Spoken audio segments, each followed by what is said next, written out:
Hello, my name is Okasa, and I'm a constant stream of consciousness. Today, we'll be discussing language, rage, and the color red. Crash out.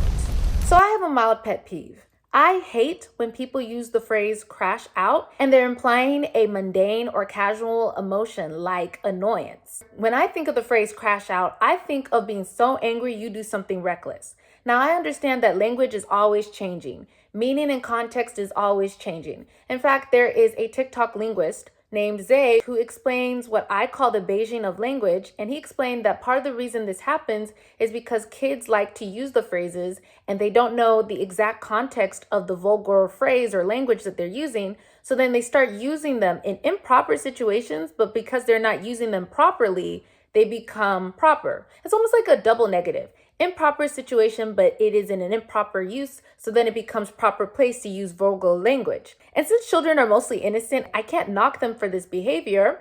And in fact, I can broaden this to like just any general person. New language is fun. Getting to use new words is fun. It's exciting. But in that excitement, we often become careless. And it comes at the expense of Black people and their language dialects. Plural. AAVE is not a monolith. They have regional differences. The phrase crash out parallels phrases like amygdala hijack, out of body, and even seeing red. These phrases imply getting so angry you dissociate from your body. I checked Urban Dictionary to check how people are also understanding the phrase crash out, but I also decided to look up the Merriam-Webster definition because apparently now they define slang words. According to Merriam-Webster, crash out means to become suddenly, uncontrollably angry or disturbed.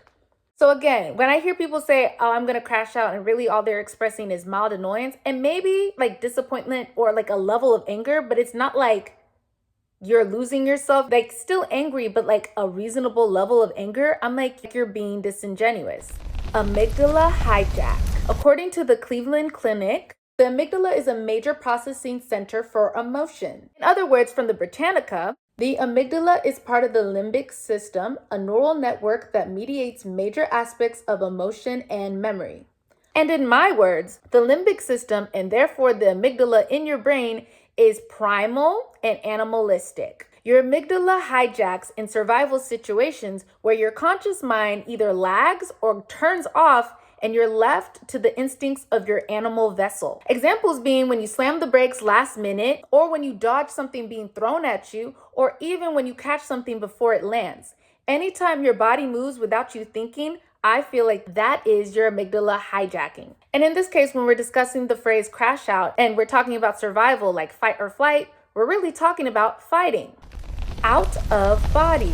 Mind, body, and soul. That is your trinity. All you, but allegedly distinct. And the only reason why I'm saying allegedly is because I don't really know the difference between mind and soul. And even sometimes they add a fourth. It's like mind, body, soul, and spirit. What is the difference between soul and spirit? I don't know. The body also feels divorced from this trinity.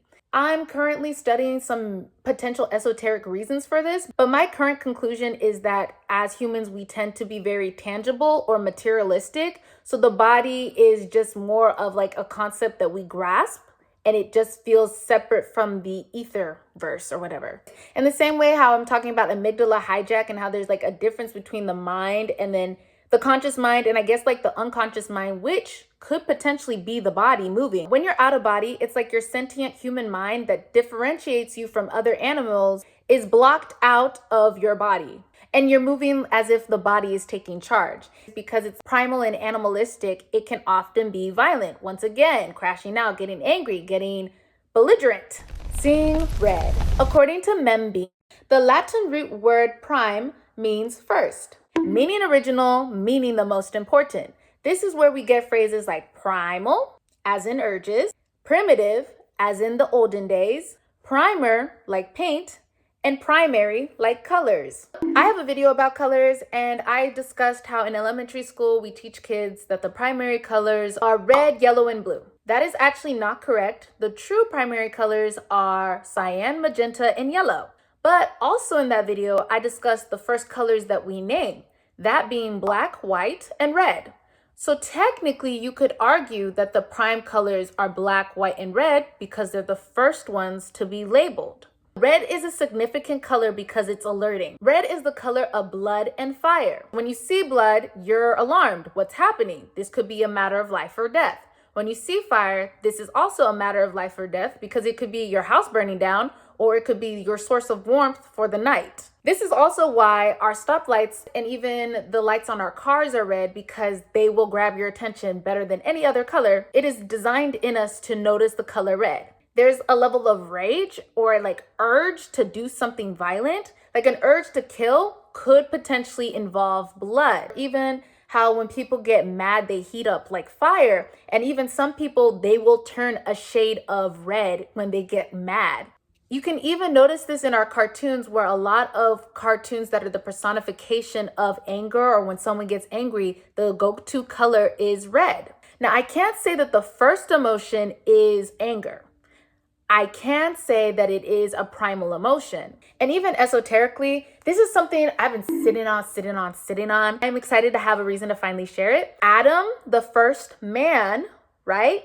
He was made of clay. And often when we think of clay, one of the most popular colors for clay is red clay. Besides that, the Hebrew word for the color red is Edom.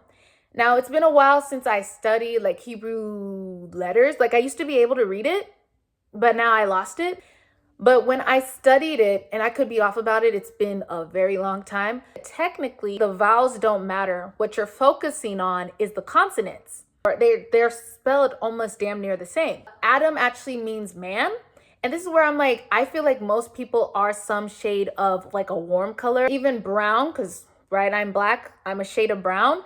Brown is often a darker version of orange, and it could lean closer to yellow or red, depending on what your undertones are. But even people who are cool tone are pink to me, and pink is technically magenta, which would mean that it's like adjacent to purple, which purple is a cool color. So I can understand why it's called a cool, like it's called cool undertones, but like these are all technicalities. Pink is a warm color, even though it's really, really close to the concept of like lavender and purple. And I do know that there's people who are blue-black. And I got in my head that, oh, it's just because of the lighting of situations. But then I also thought about the blue people from the Appalachian Mountains. There are blue people, but we all bleed red, I think. For the most part, mankind is some shade of red or warm color.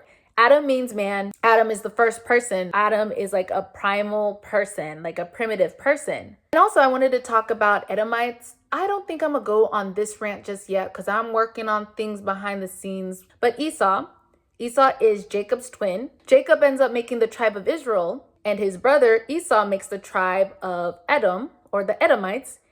Esau is the first son. He came out first. And there's an implication that Esau is a redhead, so his descendants are redheads, and that's why they're called Edomites. So anyways, when I see the phrase seeing red, I also think of the same thing about like you let your body take over and your sentient mind is no longer in your body. Or in fact, even like there's like a gloss or glazing of like a red cast, almost the opposite of rose tinted glasses, where you're seeing the world in a very aggressive light. Closing statements. Happy spring equinox, and thank you so much for watching. Which part was your favorite? Please comment down below. I would love to hear from you. Also, share with someone who is interested in language, rage, and the color red. Follow me here on YouTube. My goal is to get to 1,000 followers. I'm trying to get paid. And follow me on everything else. My link tree will be down below. Thanks again. Bye.